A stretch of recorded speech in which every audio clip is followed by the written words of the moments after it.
I've managed to end up with quite a few bananas that are past the best. So one of the things that I do when I've got super ripe bananas is to make these cereal bars that I then put in my freezer and consume one at a time. So mainly what we're looking at is 4 ingredients: blueberries, bananas, these are gluten-free porridge oats, and this is coconut milk, and you could use any kind of milk and any kind of oats. So the first thing that I'm going to do is whiz up my oats in my whizzer.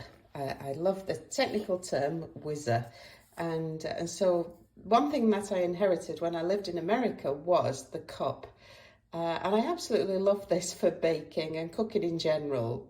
Measurement wise, you don't have to grab the scales, you just get the cup, fill it up, or whatever, and there you go, into the whizzer.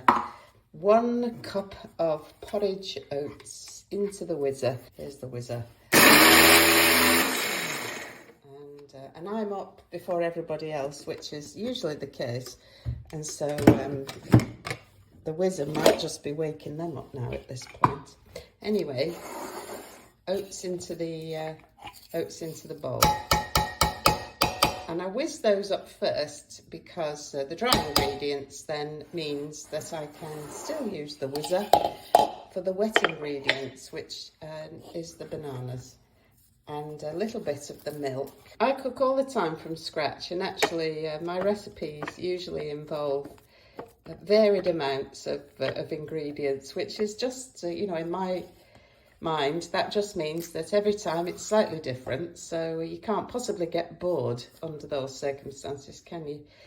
So this calls for 2 bananas usually, but I'm going to put 3 in, and I can adjust the quantities as needed, just because I've got quite a lot of these bananas to use. Chopping the bananas into the whizzer just means, because this is not the best whizzer in the world, just means that they'll whiz up a bit more easily. And then a little bit of the milk on the top means that we've got our wet ingredients, and then I'll whiz them up. You do want it to be fairly smooth, so I am moving this around.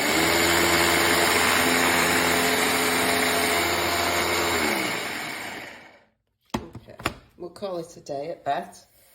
Take the thing out.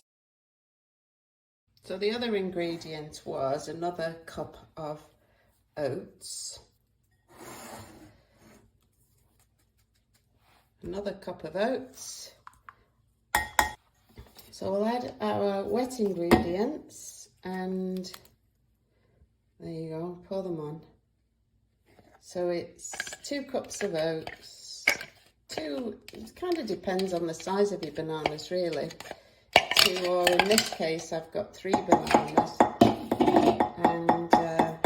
and then mix them round. You can see I've got a couple of lumps, but to be honest, that never bothers me. Mix them round, and I'm going to chuck in some blueberries as well. And the recipe that I originally found online for these cereal bars, homemade cereal bars, had some coconut oil in, which over the time that I've been making it, I've gradually ceased to use, and some sweetener to taste, honey or whatever. But again, the less of this stuff that you use, the less you miss it when you don't encounter it in food. So both of those ingredients have gone by the wayside. All my family members enjoy these homemade bars. So you don't want them too dry, equally too wet. And you can always add a little bit extra of the dry ingredients if you wanted to. And then coming to seasoning or flavour, the spices I would normally put into here: cinnamon, nutmeg, because I like those particular flavours, and ginger, ground ginger. So I'm going to add some cinnamon, and again, Measuring is optional. Ginger. I love ginger, and of course all the health benefits that go along with that. And then I don't have any nutmeg, but I also like this mixed spice around this time of year especially, so some of that goes in, and mix it around, and then we're going to pop it in the tin and into the oven for 30 minutes on 200 centigrade. So my square tin that I use, and I don't have square tin liners, but I make this loaf tin liner do the job. It just about does the job if you fold it around, and then you don't have to have a whole family of tin liners in your cupboard. There we go, plop it in.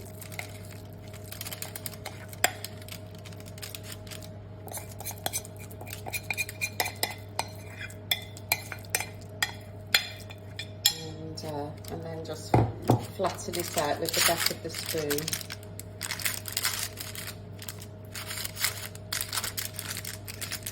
Try and make sure that your blueberries are evenly dispersed. You can see the tin liner challenges, but it's not the end of the world. And get it to the edges. Alright, so all ready for the oven. In it goes. So there's the oven on just about 200. And we'll pop it in. I like the middle shelf. I don't know about you. There it goes, and we'll see it in half an hour. The timer's going off, so our bars are ready to come out. Oh, turn the oven off.